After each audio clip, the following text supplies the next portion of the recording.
জলথল চিতা দ্বিগুণ দ্বিগুণ। এই গানটি রবীন্দ্রনাথ রচিত প্রথম নাট্যগীতি বা নাটকের গান বলা যায়। যেন জ্যোতিগানা অর্থাৎ জ্যোতিরিন্দ্রনাথ ঠাকুরের রচনা পরিচালনায় সহজেই নাটকটি মঞ্চস্থ হওয়ার তখন প্রস্তুতি চলছিল। সালটা ছিল 1875।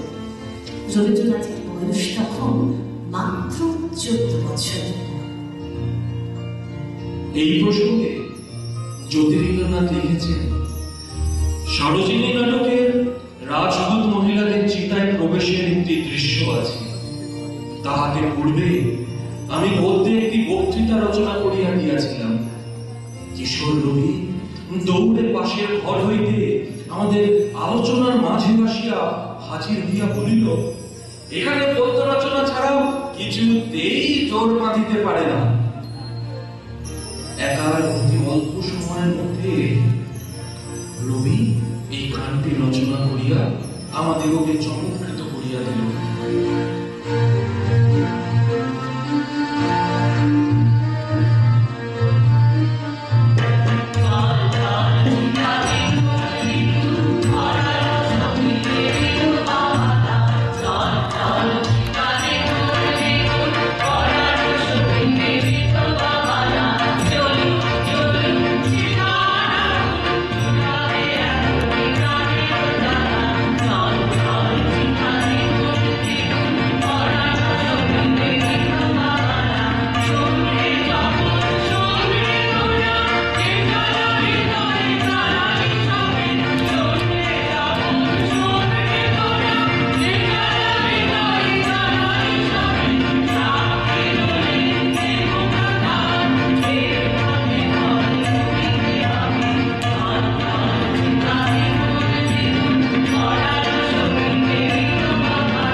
আজকের অনুষ্ঠানে রবীন্দ্রনাথ ঠাকুর রচিত প্রথম যে নাটকটি আমরা উপস্থাপিত করছি সেটি হল রক্তকরণ।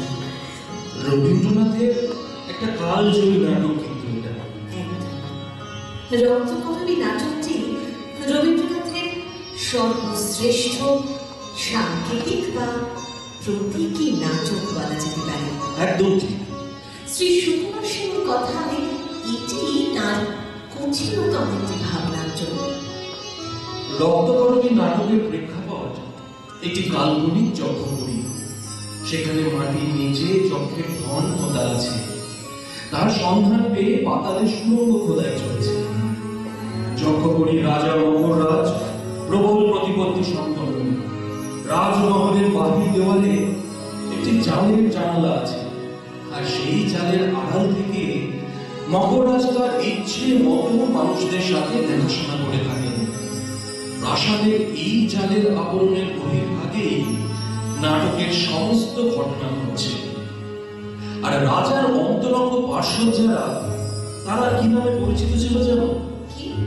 তাদের সর্দার বলে ডাকা হতো। তাদের সতর্কতায় খোদাইঘর বা শ্রমিকদের কাজে ফাঁক পড়তে পারত না। তারা সারাক্ষণ অক্লান্ত পরিশ্রম করতে করতে শারীরিক ও মানসিক ভাবে ক্লান্ত, তারা সকলেই একান্ত নিরানন্দ একঘেয়ে ও শ্বাসরুদ্ধ জীবন কাটায়। আর হঠাৎই তাদের এই অন্ধকার ও বন্দি জীবনে এসে পড়ে এক মুক্ত প্রাণানন্দে নন্দিনী। মাটি খুঁড়ে যে পাতালে খনিজ ধন খোঁজা হচ্ছে, নন্দিনী সেই স্থানে নয়। মাটির উপরিতলে যেখানে প্রাণীর রূপে মৃত্যু, যেখানে প্রেমের লীলা, সেই স্থলে সহজ সুখ, সহজ সৌন্দর্য দিয়ে সে গড়া অদম্য বাধাহীন স্বর্ণ জীবন যৌবনের চিরন্তন প্রতীক সে। যেমন যক্ষপতির জনৈক খোদাই আমাদের বিশ্ব পালন। জনৈক নয়, ওই আসল। সে কাজ করে আর গান গায় আপন মনে। নন্দিনীকে ডেকে সে বলে, যজ্ঞবলিতে ঢুকে অব্দি এতক্ষণ মনে হতো জীবন হবে আমার আকাশখানা আমি হারিয়ে ফেলেছি। মনে হতো এখানকার টুকরো মানুষজনের সাথে আমাকে এক ঢেকিতে ফুটে একটা পিণ্ড পাকিয়ে তুলেছিল, তার মধ্যে আর ভাব নেই। এমন সময় তুমি এসে আমার মুখের দিকে তাকিয়ে এমন করে চাইলে আমি বুঝতে পারলুম আমার মধ্যে এখনো আলো দেখা যাচ্ছে।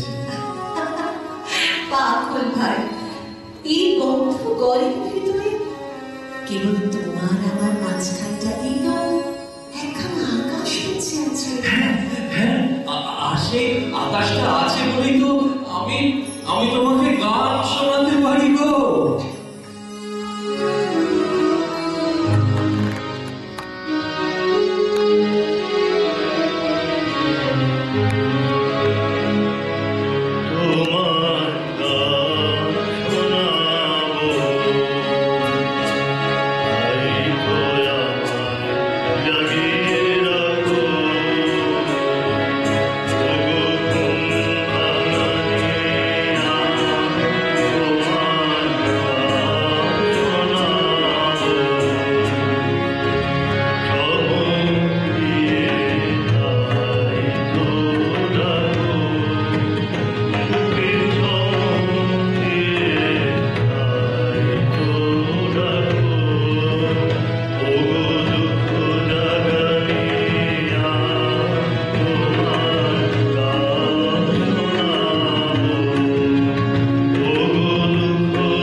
সে নতুন পাকা ধানের লাবণ্য আকাশে কেমন মেলে দিচ্ছে।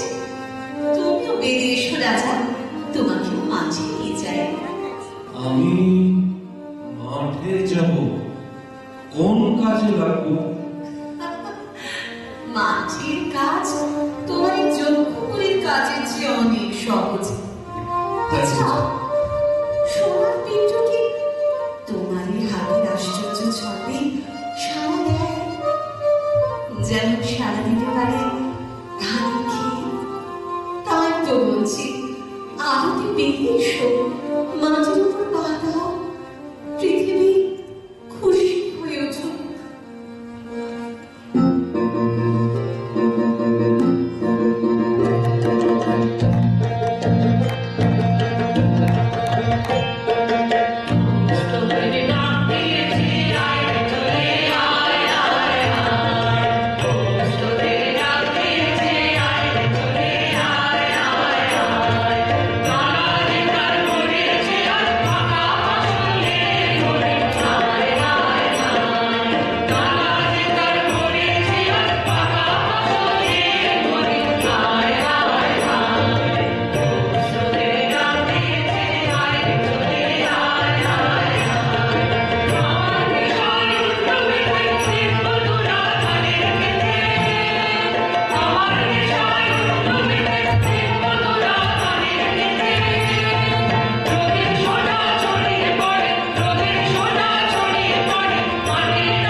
রাজার পাথরের মতন কঠিন হৃদয়ের অন্ধকার ভেঙে চুরমার করে আলোকময় করে দিতে চায় নন্দিনী। রাজা, রাজা, রাজা। সে যে এক পরিপূর্ণ মানবীয় সত্তা, তাই তো নিষ্ঠুর রাজার জন্য তার প্রাণ কাঁদে। রাজা, সে উপলব্ধি করে যে রাজার অন্তরের গভীর নিঃসঙ্গতা ভালোবাসার স্পর্শেই দূর হতে পারে। তাই সে রাজাকে গান শোনায়। সে গান বিশ্ব প্রকৃতির প্রতি মানব প্রকৃতির ভালোবাসার গান। Thank you.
মধ্যেই থাকে দুঃখ।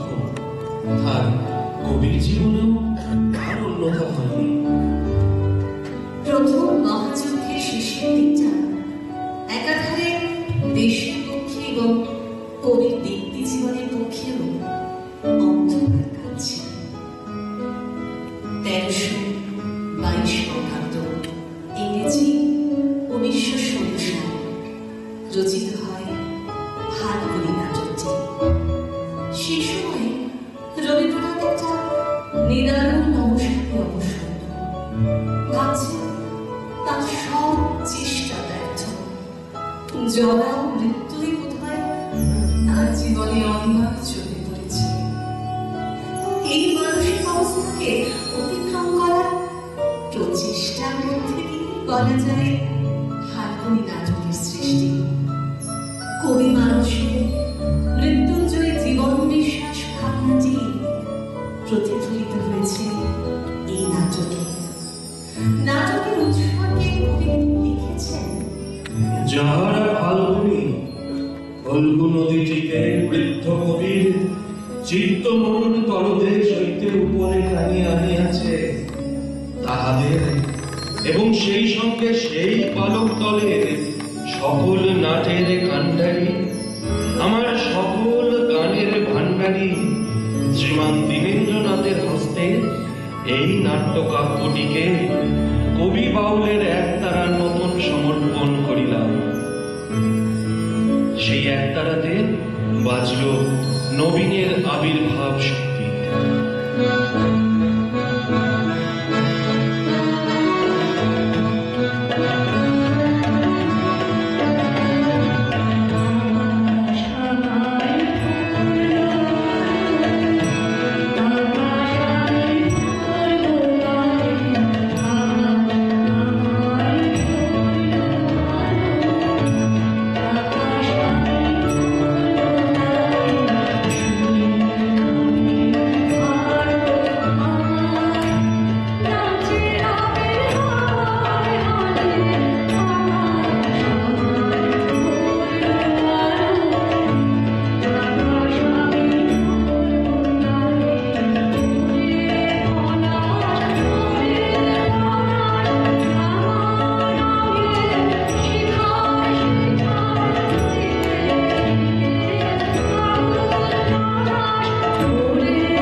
জগৎটার দিকে চেয়ে দেখলে দেখা যায় যদি তার উপর দিয়ে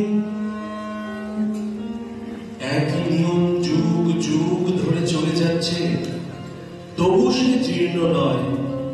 আকাশের আলো উজ্জ্বল, তার নীলিমা নির্মল, ধরণীর মধ্যে তার শ্যামলতা অম্লান।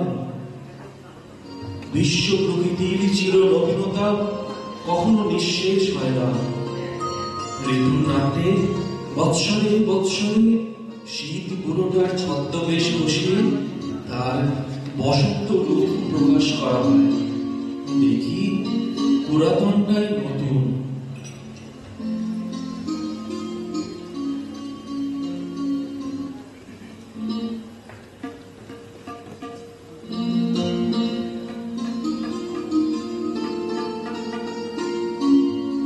আয়নি তবে মাত্রে সবে আনন্দে, আজ নবীন প্রাণের বসন্তে। পিছনে বাড়ির বাঁধন হতে চল ছুটে আজীবন নাস্রতে। আপনাকে আজ দক্ষিণ হাওয়ায় ছড়িয়ে দেবে দিগন্তে।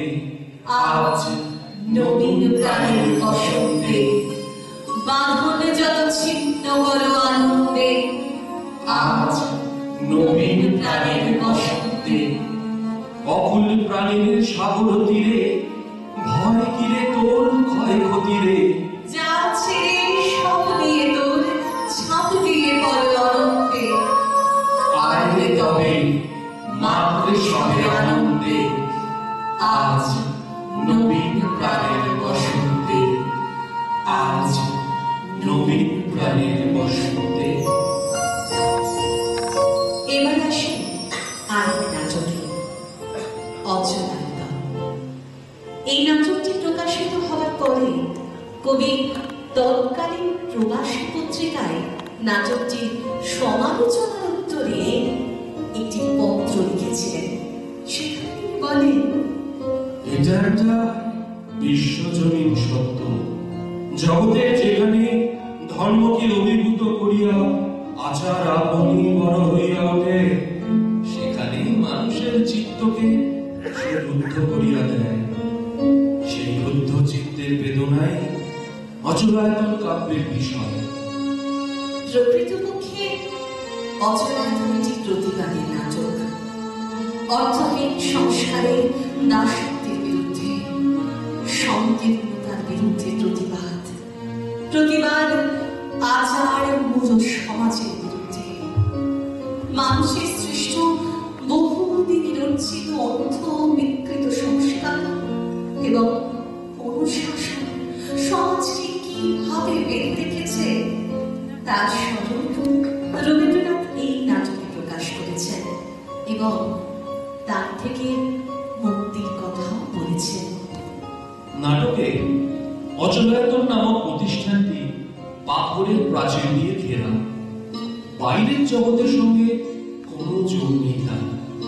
এখানকার বাসিন্দারা অত্যন্ত সতর্কভাবে বাইরের প্রভাবকে এড়িয়ে চলে, প্রতিনিয়ত মেনে চলে নানা রকম বিধি নিষেধের বন্দী। একমাত্র পঞ্চক নামে কিশোরটি সেখানে যুদ্ধের ঝোড়ো হাওয়া বইয়ে আনে। জরাজীর্ণ পুরাতনের বিনাশ সাধনে সমস্ত গণ্ডি ভেঙে নতুনকে আবাহন করে আনে এই অচলায়তনে।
পারি পারি ভারী অহংকার।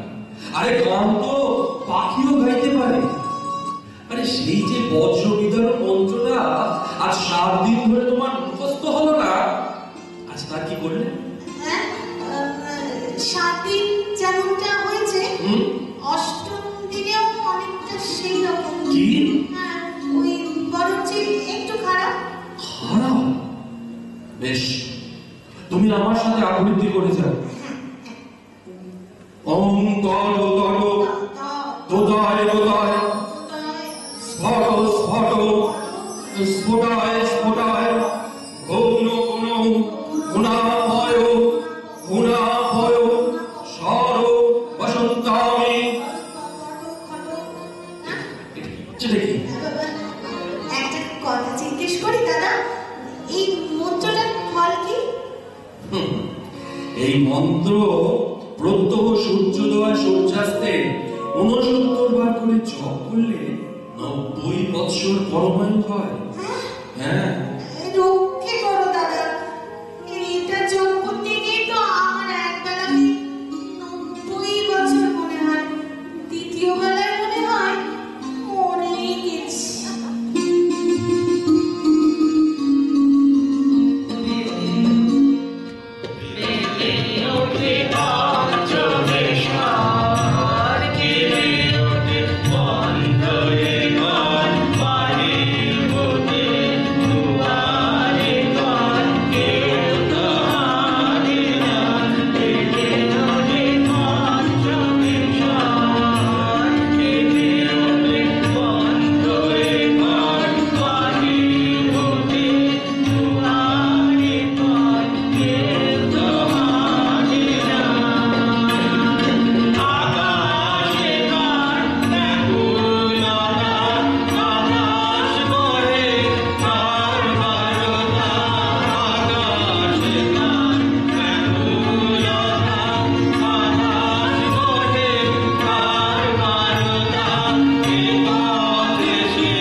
নাটকের শেষে অচলায়তন তাদের বহু প্রতীক্ষিত গুরুর দেখা পায়।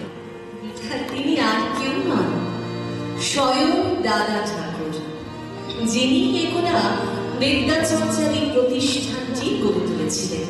কিন্তু কালক্রমে এই রুদ্ধ প্রতিষ্ঠানের বিরুদ্ধে তিনি সোচ্চার হন এবং বিদ্রোহ ঘোষণা করেন।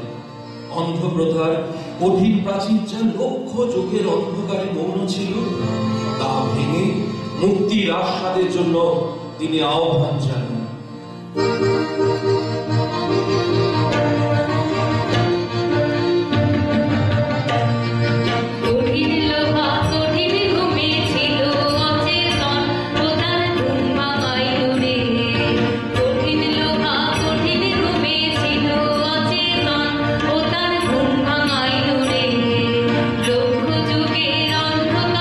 ছিল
রবীন্দ্রনাথ রচনা করেন তার সম্পাদিকা সরলা দেবীর অনুরোধে। সরলা দেবীর অনুরোধ ছিল একটি সামাজিক প্রহসন রচনার জন্য। পূর্বে রচিত প্রজাপতি নির্বন্ধ নামক একটি হাস্যরসাত্মক উপন্যাসের নাট্যরূপ হল এই চিরকুমার সভা। নাটকের অন্যতম প্রধান চরিত্র অক্ষয় কুমার বিবাহিত এবং ব্রিটিশ সরকারের উচ্চপদস্থ কর্মী। তার স্ত্রী পুরবা এবং তিন শালিকা নৃপবালা, নীরবালা এবং শৈলবালাকে নিয়ে তার সংসার। নৃপবালা ও নীরবালা অবিবাহিত এবং শৈলবালা বিধবা। তার গৃহে অধ্যাপক চন্দ্রমাধব বাবুর সভাপতিত্বে চিরকুমার সভা পরিচালিত হয়। এই সভায় সভ্যরা আজীবন কৌমার্য ব্রত গ্রহণ করে দেশ ও সমাজের সেবা করতে কৃতসংকল্প। এখানে মহিলাদের সদস্য পদ দেওয়া কিন্তু, বুঝলে কিনা, নিয়ম বহির্ভূত ছিল। কিন্তু কালক্রমে বাড়ির মহিলাদের সদস্য হিসেবে গ্রহণ এবং তৎসহ সভ্যদের চিরকুমার থাকার নিয়মের অবনতির মধ্যে দিয়েই কিন্তু সভার মূল বৈশিষ্ট্যের বিসর্জন আর চিরকুমার সভারও পূর্ণচ্ছেদ। নাটকটি তৎকালীন সময়ে এক অসামান্য সামাজিক প্রহসন। এখানে যেমন রবীন্দ্রনাথ চিরকুমার সভা তার সদস্যদের মিথ্যাচার ও ভণ্ডামিকে ব্যঙ্গ করেছেন, ঠিক তেমনি বিদ্রুপ করেছেন বাংলার বুদ্ধিজীবী ও সংস্কার আন্দোলনের নেতাদের, যারা ব্রিটিশের তোষণ করে ব্রিটিশের বিরোধিতা করতেন। তারা নারীর অন্তঃশক্তিকে স্বীকার করতেনই না, নারীকে বৃহত্তর কর্মকার্যেও আসতে দিতেন না। সর্বোপরি চিরকুমার সভার নিয়মে যে ভ্রান্তি ও মিথ্যা রয়েছে, মানব পূজারী রবীন্দ্রনাথ তাকে তীর্যকভাবে বিদ্রুপ করেছেন। নারী ও পুরুষের চিরন্তন ও পবিত্রতম বন্ধনকে অস্বীকার করে মানুষ কখনো সম্পূর্ণ হতে পারে না, দেশ ও সমাজের সেবাও সম্ভব হয় না। এই ধ্রুব সত্যই তিনি এই নাটকের মধ্য দিয়ে ঘোষণা করেছেন ব্যঙ্গের মাধ্যমে। শালিকা নৃপবালা একদিন কৌতুক ভরে বাবুকে প্রশ্ন করে, আচ্ছা মুখুজ্জি মশাই, সত্যি করে বলো, এই দিদির নামে তুমি কখনো কবিতা রচনা করেছো? একবার তিনি যখন অত্যন্ত রাগ করেছিলেন, তখন তার স্তব রচনা করে গান করেছিলেন। হ্যাঁ, তারপরে তারপরে দেখলুম তাতে উল্টো ফল হলো। বাতাস পেয়ে যেমন আগুন বেড়ে ওঠে, তেমনই হলো। সেই অবধি স্তব রচনা ছেড়েই দিয়েছি। সেটা হলো এই প্রকার, অবধাবন করো।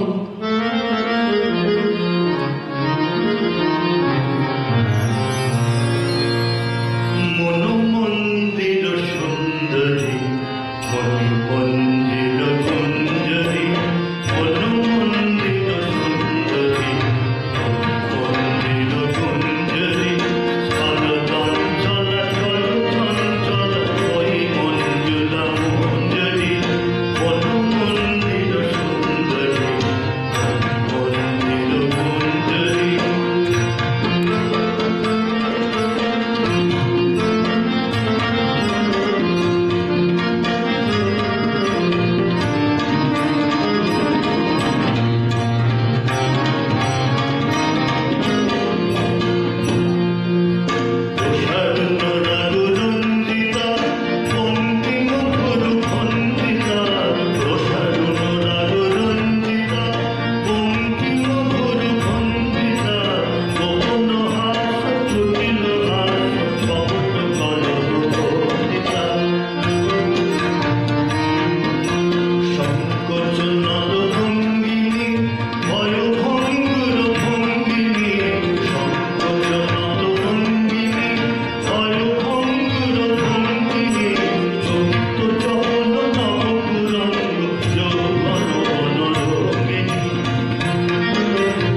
একদম তাই। অধ্যাপক সুকুমার সেনের মতে রবীন্দ্রনাথের যথার্থ সাংকেতিক নাটক এটি। এখানে কবি উপস্থাপন করেছেন তার স্বীয় অরূপ তত্ত্বকে। নাটকটির ভূমিকাতে রবীন্দ্রনাথ লিখেছেন, রাজকন্যা সুদর্শনা রাজাকে বাহিরে খুঁজিয়াছিলেন, সেখানে বস্তুকে চোখে দেখা যায়, হাতে ছোঁয়া যায়, ভাণ্ডারে সঞ্চয় করা যায়। সেখানে ঘনজল খ্যাতি, সেইখানে সে বড় মাল্য পাঠাইয়াছিল। তাহার সঙ্গিনী সুরঙ্গমা তাহাকে বলিয়াছিল, অন্তরে নিভৃত কক্ষে যেখানে প্রভু স্বয়ং আসিয়া আহ্বান করেন, সেখানে তাহাকে চিনিয়া লইতে হইবে। নলিন যাহারা মায়া দ্বারা চোখ ফোলায়, তাহাদিগকে রাজা বলিয়া ভুল।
রাজকন্যা সুদর্শনা যে তোমাকেই বরণ করতে চায়, তাকে কি দয়া করবে না? সেই কি আমাকে চিনে? না প্রভু, সে তোমাকে চিনতে চায়। আমার নাম নিয়ে সে সকলের চেয়ে বড় হবে, এই অহংকারে সে আমাকে চায়। এই সুযোগে তার অহংকার তাও ভেঙে সকলের নিচে নামিয়ে তোর পায়ের কাছে নিয়ে এসো তাকে। সুদর্শনাকে বলো আমি তাকে গ্রহণ করব, তবে অন্ধকারে। সেই ভালো মহারাজ, অন্ধকারে বীজ থাকে, অঙ্কুরিত হলে আগুন আসে আগে। ও যে ও যে আসছে সুদর্শনা। সুদর্শনা কই তাকে? তাকে ডাকো, তিনি দয়া করবেন, সাড়া দিবেন।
নাটকের পরবর্তী অংশে সুদর্শনা নিজের মোহ ও ভ্রমের কারণে নিজের চারিপাশে এক তীব্র জ্বালাময় অগ্নিদহের সৃষ্টি করেছেন। এই দাহে তার মিথ্যা অভিমান ও ভ্রান্ত মোহ চুরমার হয়ে গেল। তার আত্মদাহ তাকে সত্যপথে উত্তীর্ণ করে নিয়ে গেল। তার সত্য উপলব্ধি হল এবং হৃদয় উজ্জ্বল দীপ্তিতে ভাস্বর হয়ে উঠল। আত্মশুদ্ধি হল সামাজিক বাস্তবতার প্রত্যাঘাতে।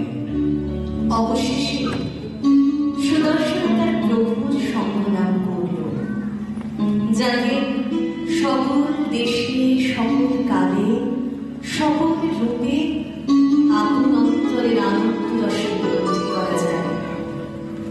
রবীন্দ্রনাথ এখানে তার অরূপ তত্ত্বটি ব্যক্ত করেছেন।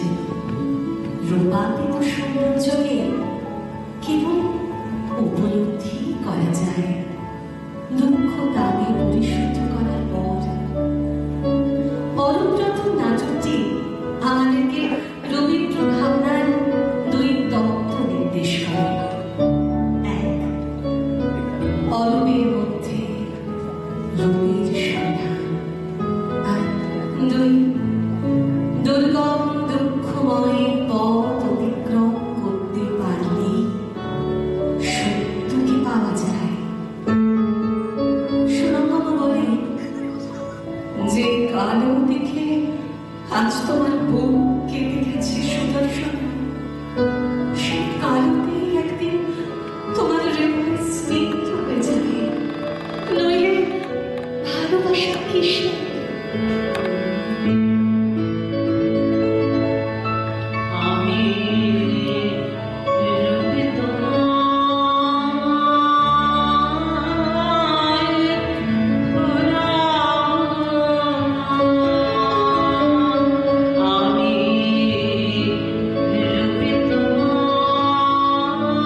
শ্রীমান সুভাষচন্দ্র স্বদেশের চিত্তে নতুন প্রাণ সঞ্চার করার পূর্ণ ব্রত তুমি গ্রহণ করেছ।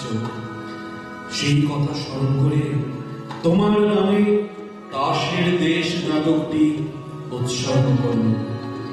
1933 সালে প্রথম প্রকাশিত হয় দাসের দেশ। পূর্বে রচিত একটা আষাঢ় গল্প নামে একটা ছোট গল্পের কাহিনী অবলম্বনে এটি রচনা করলেন। নাটকের প্রারম্ভে খরবায়ু বয়ে বেগে এই গানটি তৎকালীন ভারতের রাজনৈতিক ও সামাজিক ঝঞ্ঝাপূর্ণ অবস্থায় গীত করে। এর রূপকের বাতাবরণটি বস্তুত রূপকথার পরিমণ্ডল। রাজপুরীর নিরাপদ অভ্যস্ততার বাঁধন ছিঁড়ে রাজপুত্র বন্ধু সদাগর পুত্রকে মুক্তি করে বেরিয়ে পড়তে চায় অজানার সন্ধানে। যৌবনের উদ্দামতায় পরিপূর্ণ রাজপুত্র তার বন্ধুকে বলে, যাবই আমি যাবই, ওগো বাণিজ্যতে যাবই, লক্ষ্মীরে হারাবই যদি অলক্ষ্মীরে পাবই। নতুনের খোঁজে বেরিয়ে তারা পৌঁছায় সমুদ্রের অপর পাড়ে এক নতুন দেশে, দাসের দেশে। এক টানা থেকে দিলেন পাড়ি, তরি ডুবল মাঝ সমুদ্রে, ভেসে উঠলেন আরেক টানায়। এতদিন পরে মনে হচ্ছে জীবনের নতুন পর্ব শুরু হলো। জম আমাদের ললাটে নতুন জীবনের তিলক পরিয়ে দিলেন।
তেমনি ভাবে সবাই নিয়মে চলে সরা।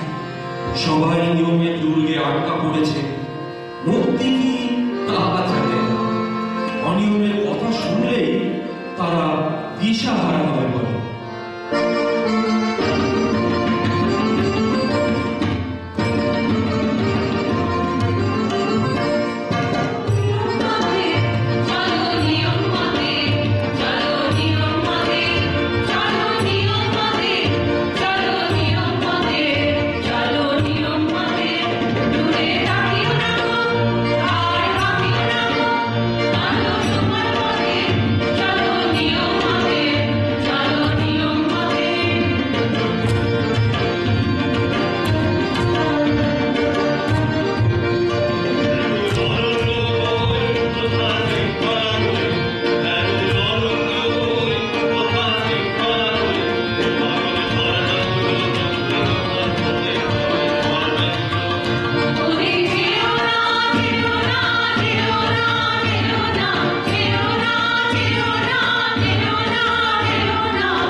এরপর এই দুই বিদেশি নিয়মের অনুশাসনে ঘেরাই মানুষদের জাগিয়ে তোলে তাদের প্রাণ শক্তি স্পর্শে। অর্থহীন সব নিয়ম ভাঙার ডাক দেয়, মুক্তির ডাক দেয়। আর বিদেশিদের যৌবন চঞ্চল ছোঁয়ায় এই জীবনমৃত দ্বীপে আসে এক জাগরণ। এতদিন যারা ছিল প্রাণহীন, আজ তারা ইচ্ছে মন্ত্রে দীক্ষিত হয়ে প্রাণ শক্তিতে আপ্লুত হয়ে ওঠে। সকল নিয়মতান্ত্রিকতা ছিন্ন হয়ে যায়, বাঁধ ভেঙে জীবনের